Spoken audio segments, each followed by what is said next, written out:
लिए, that is भारतीय नागरिक सुरक्षा संहिता 2023, right. This act was in replace और क्या वी कैन से सीआरपीसी की जगह पे आता है. पहले हमारे पास सीआरपीसी 1973 था जो क्रिमिनल प्रोसीजर्स के लिए था. यहाँ पे गवर्नमेंट ने न्यू क्रिमिनल लॉज लाए, उसमें से जो 3 न्यू क्रिमिनल लॉज हमारे जो पुराने थे उनको रिपील करके जो नया लॉ लाया गया है वो BNSS 2023 है. We all know that we have 3 law in criminal jurisprudence, right? The first one was BNS. इसके अंदर डेफिनेशंस दे रखी हैं. डेफिनेशंस हो गया जहां से डेफिनेशन, और हम इसको बोलते हैं सब्सटैंटिव लॉ. सब्सटैंटिव लॉ कहने का मतलब होता है वो लॉ जो राइट्स और लाइबिलिटीज बताती है. अगर मान लीजिए कोई ऑफेंस होता है, कोई से ऑफेंस होता है, लेट्स से मर्डर होता है, राइट. एक मर्डर हो जाता है, तो जो विक्टिम है उसकी जो फैमिली है, right, it has right, right. और अदर से crime crime is offence against society, right. तो सोसाइटी के पास ये राइट है to get punish to accused, right. Sorry मेरी राइटिंग थोड़ी सी खराब है, राइट. तो उसके पास ये राइट है, एंड सोसाइटी का ये राइट है. और जो अक्यूज्ड है, जिसने ऑफेंस किया है, राइट, जो अक्यूज्ड है उसकी ये लाइबिलिटी, उस पे लाइबिलिटी ला ली जाएगी, either in imprisonment, right, or fine, or both, right. So these are certain principles that we follow in criminal jurisprudence, right. So थोड़ा सा एक सेकंड मुझे दीजिए. यस. सो अगर हम और आगे बढ़े तो हम बात करते हैं these 3 laws, right. And we know any offense, right. कोई भी ऑफेंस होता है तो उसके अंदर 3 पार्ट्स होते हैं, राइट. एक हो गया आपका प्री ट्रायल, एक आपका during the trial, and then we have a post trial, right. तो these 3 things जैसे होता है किसी भी ऑफेंस के लिए. प्री ट्रायल में आपके पास हो गया investigation, right. During the trial हम क्या चीजें देखते हैं, हम बैलेंसिंग मेंटेन करते हैं, balance between the accused and the victims, that is society itself, right. And during the trial हम यूज करते हैं फेयर ट्रायल होना चाहिए, ठीक है. Opportunity of being heard they रहे हैं. फिर हम प्रिजम्पशन ऑफ इनोसेंस देखते हैं, राइट, जिसको हम बोलते हैं एक्टस नॉन फैसिटिसिम इन सिट्रिया. If I can write just second. Yes. तो एक्टस नॉन फैसिट निसी मेंस सिट्रिया, राइट. ये लैटिन मैक्सिम है. इसका मतलब ये होता है कि person is presumed to be innocent until proven guilty. ना तो पोस्ट ट्रायल जो है, पोस्ट ट्रायल में हम क्या देखते हैं, यहाँ पे सेंटेंस प्लीडिंग होती है. मतलब मान लीजिए कोई बंदा, उसने ऑफेंस किया, ऑफेंस करने के बाद जजमेंट पास हो, जजमेंट के बाद जो पोस्ट ट्रायल सेंटेंसिंग होती है, या हम उसको प्रोबेशन पे छोड़ रहे हैं, राइट, गुड कंडक्ट के लिए, ठीक है, या एडमोनेशन कर रहे हैं. एडमोनेशन होता है गाइस, थोड़ी सी स्पेलिंग या राइटिंग की दिक्कत है. तो एडमोनेशन के अंदर क्या होता है, जब अब आप डांट फटकार फटकार के छोड़ देते हैं, राइट. ये नया प्रोसेस अभी हाल ही में सीआरपीसी में आया है. Just a second, I just need 1 second to change the page, right. तो we all know that this is the process in criminal law, right. Now in every law, right. uh, just a second, I just changed the ink sizes to high, right. So yeah, it's to just a second, give me a second, right. Yeah.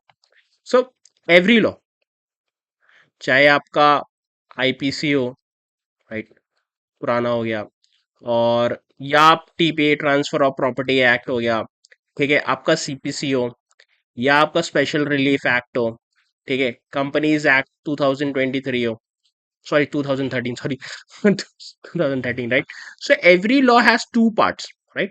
The first part is talk about its jurisprudential essence, prudential essence, and the second part is talk about its constitution, right. So ये दोनों चीजें जो होती हैं किसी भी law के अंदर, whether it's constitutional essence और इसका jurisprudential essence, ये दोनों इंपॉर्टेंट है. जूरिस्प्रूडेंस क्या होता है? Jurisprudence is nothing but the philosophy of law, right? तो उसके पीछे की जो फिलोसफी है, वो लॉ क्यों लाया गया, क्या रीजन था, वो लॉ कैसा है, जैसे कि पॉजिटिविस्ट है लॉ है, या हिस्टोरिकल हम कस्टमाइज को रिफॉर्म करके उसको लॉ बना रहे हैं, जैसे कि हिंदू मैरिज एक्ट जो है वो कस्टम्स को कॉडिफिकेशन किया गया, तो हिस्टोरिकल जूरिस्प्रूडेंस उसके अंदर हमें दिखता है। ठीक है, तो हर लॉ के पीछे एक जूरिस्प्रूडेंशियल रीजन होता है, क्यों हम उस लॉ को ला रहे हैं। And the constitution, you all know the constitution is grand norm. Grand norm में तो आपको थोड़ा बताता हूँ। ठीक है, ग्रैंड नॉर्म क्या है, हम थोड़ा डिस्कस करते हैं इसके बारे में, हम जूरिस्प्रूडेंस में ही डिस्कस करते हैं। तो अगर मैं बात करूं आपसे कॉन्स्टिट्यूशन के जूरिस्प्रूडेंशियल लेसंस पे, थोड़े से बात करें जूरिस्प्रूडेंशियल लेसंस पे। We all know the Kelsen. अगर आपने जूरिस्प्रूडेंस पढ़ा तो आपको केल्सन पता होगा। He is from positivist school, right? Positivist school में थे तो उनका ये मानना था कि जो लॉ है, law is nothing but A nomenclature. Nomenclature के अंदर क्या है कि जो हर एक नॉर्म है, जैसे नॉर्म 1 हो गया, नॉर्म 2 हो गया, तो ये इससे रिकॉग्निशन लेगा। ठीक है, ये इसके ऊपर वाले लॉ से रिकॉग्निशन लेगा। And here this area, this is the grand norm. And what is the grand norm? Grand norm is the ultimate norm. हमारा कॉन्स्टिट्यूशन जो है वो यहाँ है, राइट? तो कोई भी लॉ, चाहे वो आईपीसी हो, सीआरपीसी हो, बीएनएसएस हो, any law, right, it needs to take its recognition. ठीक है, एवरी लॉ इसको रिकॉग्निशन लेनी पड़ेगी। किस चीज से उसको रिकॉग्निशन लेनी पड़ेगी? कॉन्स्टिट्यूशन से। मतलब कॉन्स्टिट्यूशन के जो प्रिंसिपल्स हैं वो उसको एबेट करने पड़ेंगे। कॉन्स्टिट्यूशनल प्रिंसिपल्स क्या है? कैसे? Non arbitrariness, sorry just second, sorry, non arbitrariness. ठीक है, आपका हो गया इक्विटी, गुड कंसाइंस, राइट? ठीक है, and if I remember justice P N Bhagwati, Bhagwati, he says that rule of law, right, the rule of law is embedded मतलब पिरो दिया गया है, embedded in every provision of law, right? So every provision of constitution, sorry, right?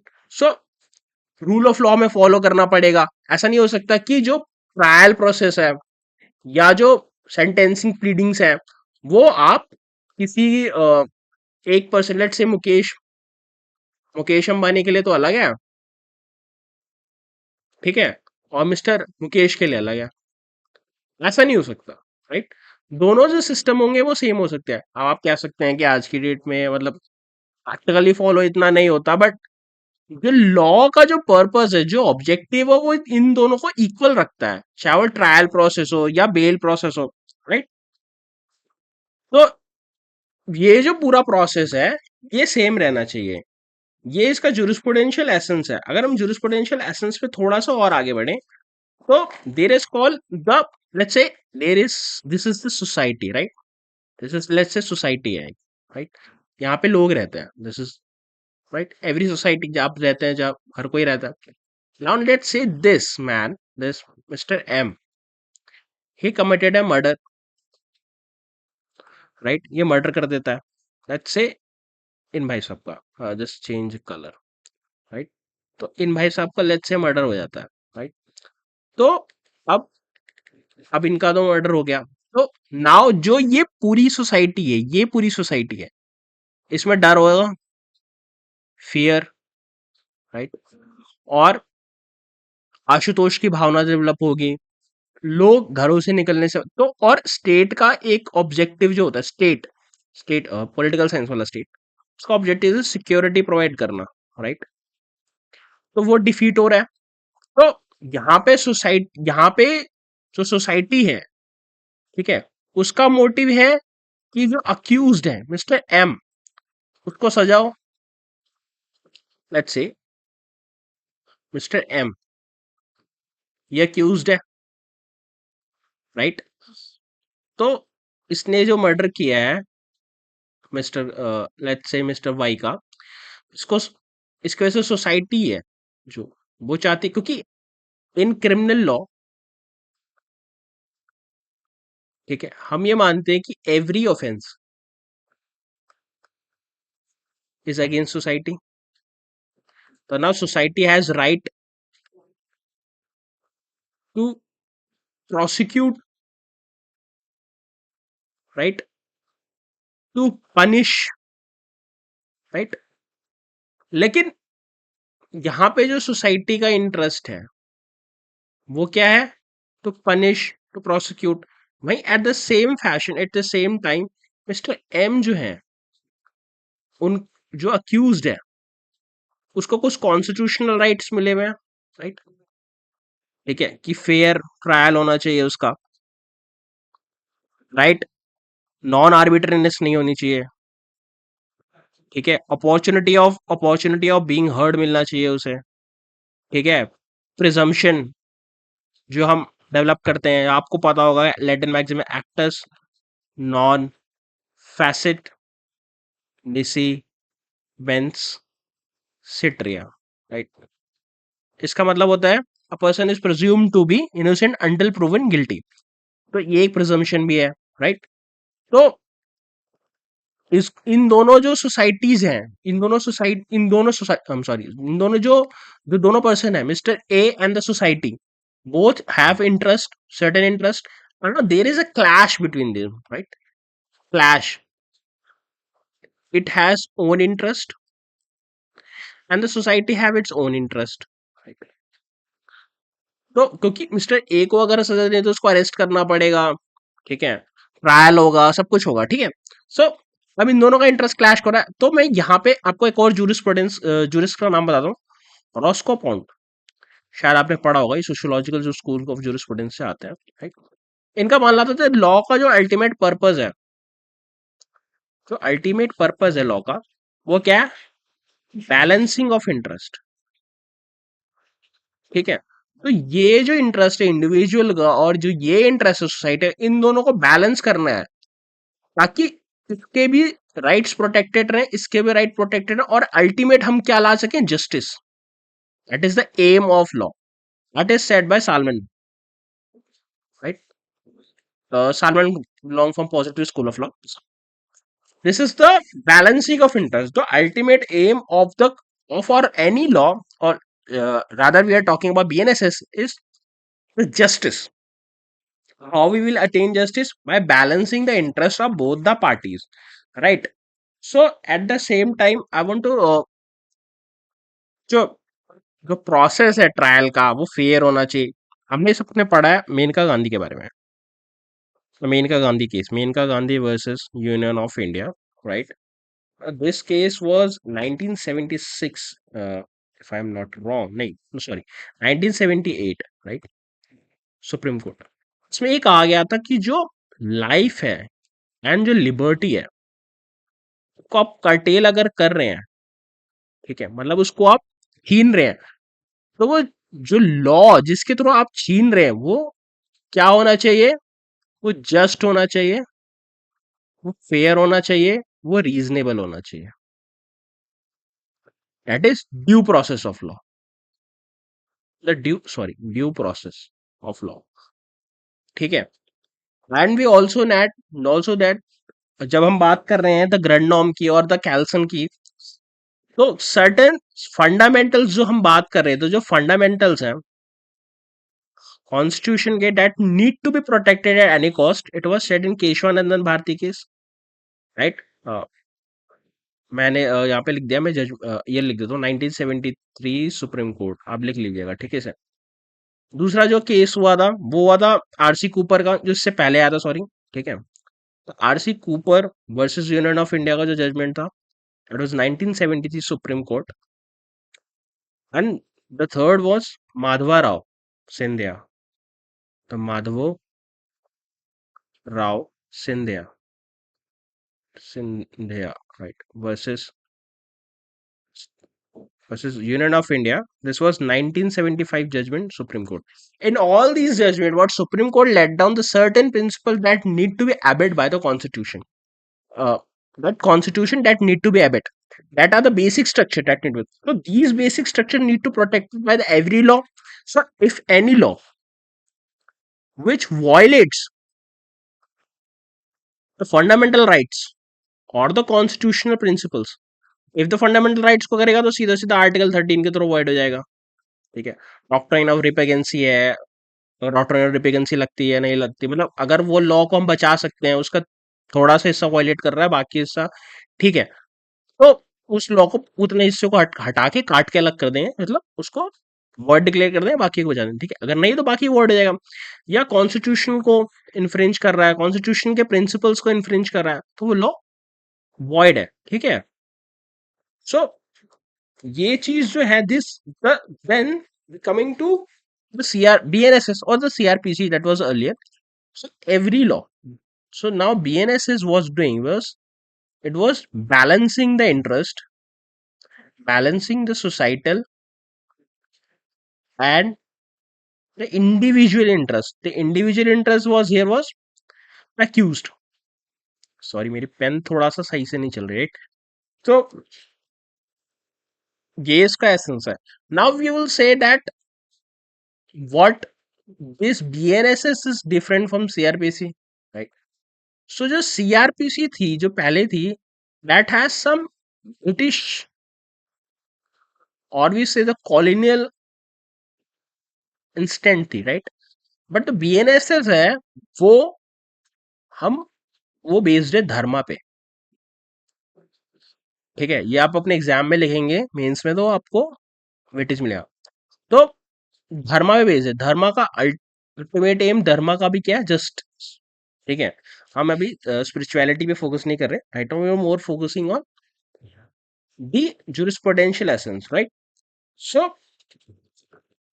this need to be protected. Now coming to the point, I want to quote here the the one shloka of that you can quote in your answer of Kautilya's. Just give me space. Kautilya, we all know Kautilya. ठीक है. कौटिल्य ने अपने अर्थशास्त्र में जो उनका दंड नीति है चैप्टर है, दंड नीति है. ठीक है. वहां पर उन्होंने श्लोक कोट किया था. उन्होंने श्लोक लिखा था कि दंडेन दंडेन सम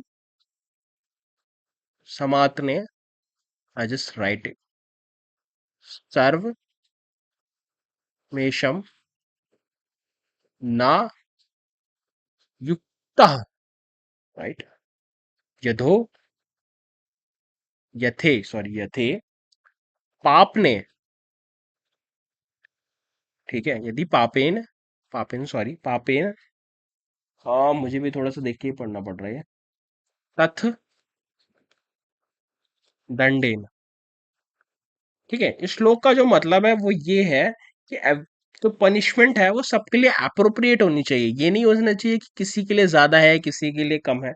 ठीक है. वही चीज इसके अंदर जो रखा है वो हमें मिलता है सेक्शन 8 क्लॉज 1 ऑफ बीएनएसएस. और ये भी कहता है कि अप्रोप्रिएशन, जैसे वहां पे जो वर्ड यूज हुआ है कि जो फाइन है, ठीक है, बीएनएस सॉरी, हाँ आपको ये पता होना चाहिए, बीएनएस सॉरी, हाँ मैंने शायद बीएनएस ही बोला था. हाँ.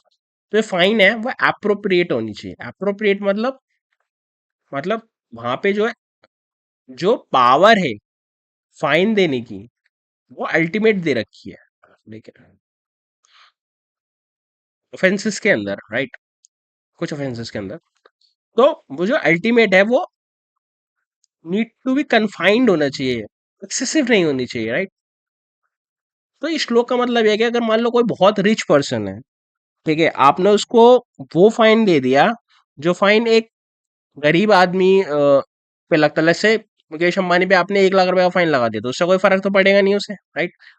लेकिन अगर आप कोई बंदा है, कोई मजदूर है, मुस्लिम मान लीजिए कोई मुकेश नाम का व्यक्ति है, मजदूरी करता है वो, उस पे आपने 1 लाख रुपए का फाइन लगा दिया इक्वेलिटी के नाम पे. ठीक है.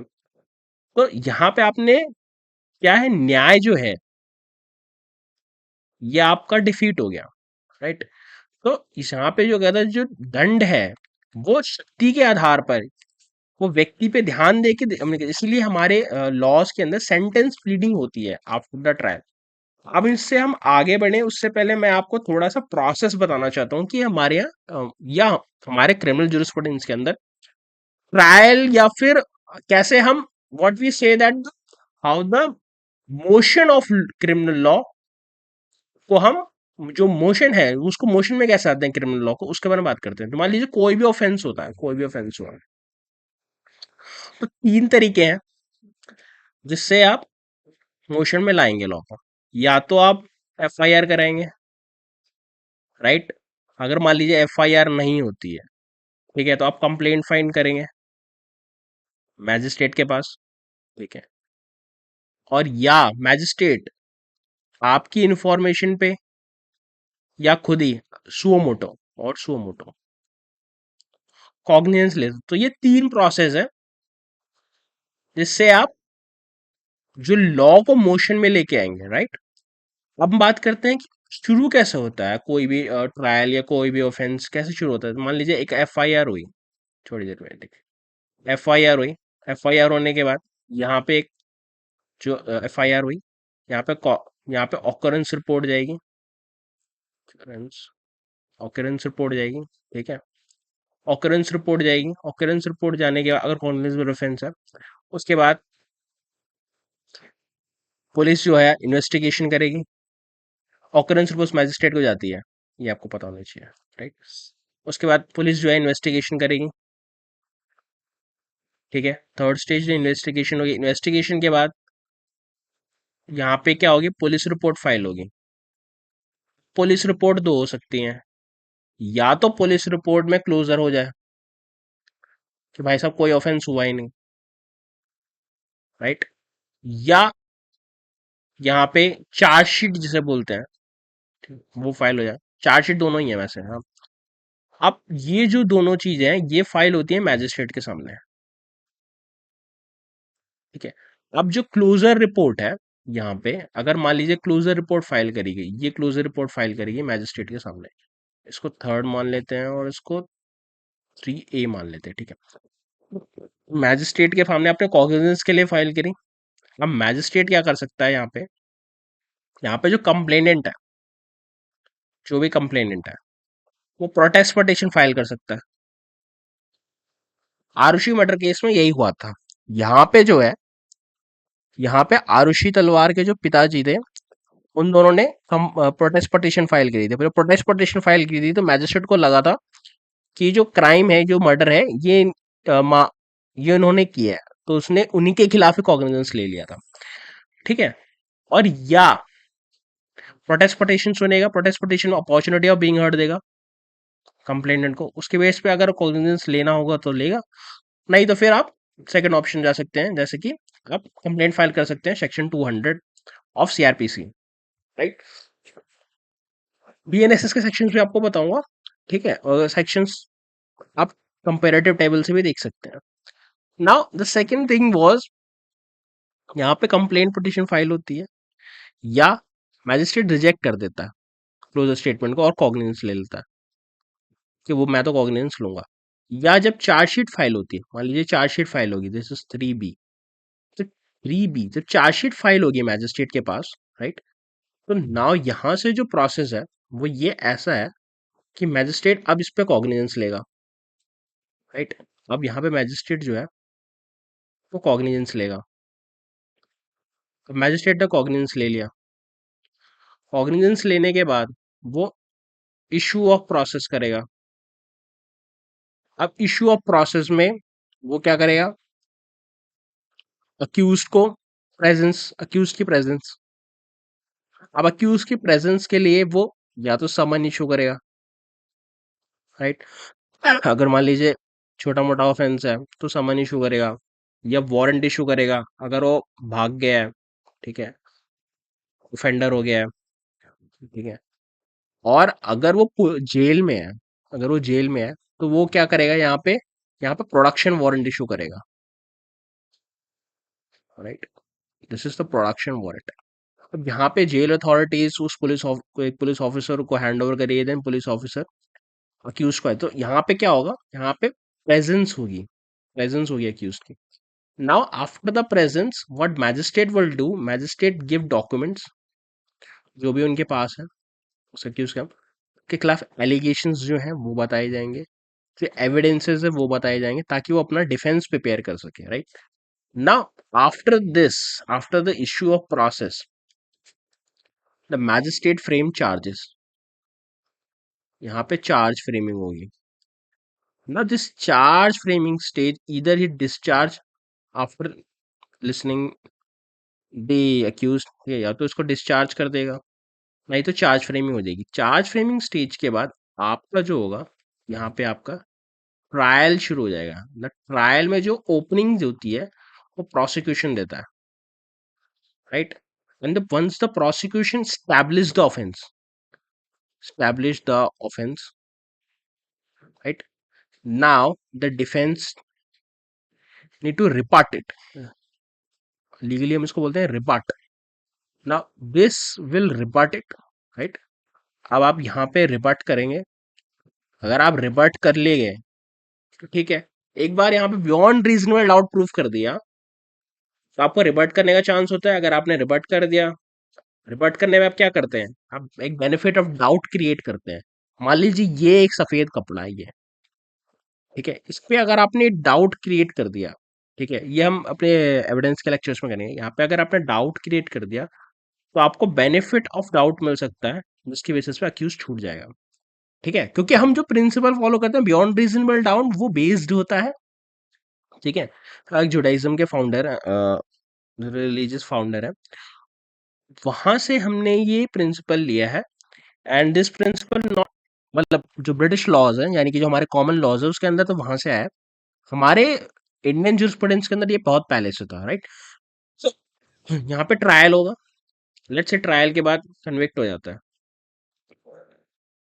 कन्विक्ट होने के बाद अगर यहाँ मैजिस्ट्रेट की कैपेसिटी है कि वो दे सकता है, वो जितनी पनिशमेंट देना चाहता है उतनी दे सकता है। लेट्स से जुडिशियल मैजिस्ट्रेट 3 से फर्स्ट क्लास जुडिशियल मैजिस्ट्रेट 3 साल तक की सजा दे सकता है, 3 इयर्स तक की सजा दे सकता है, 3 इयर्स तक की, सॉरी।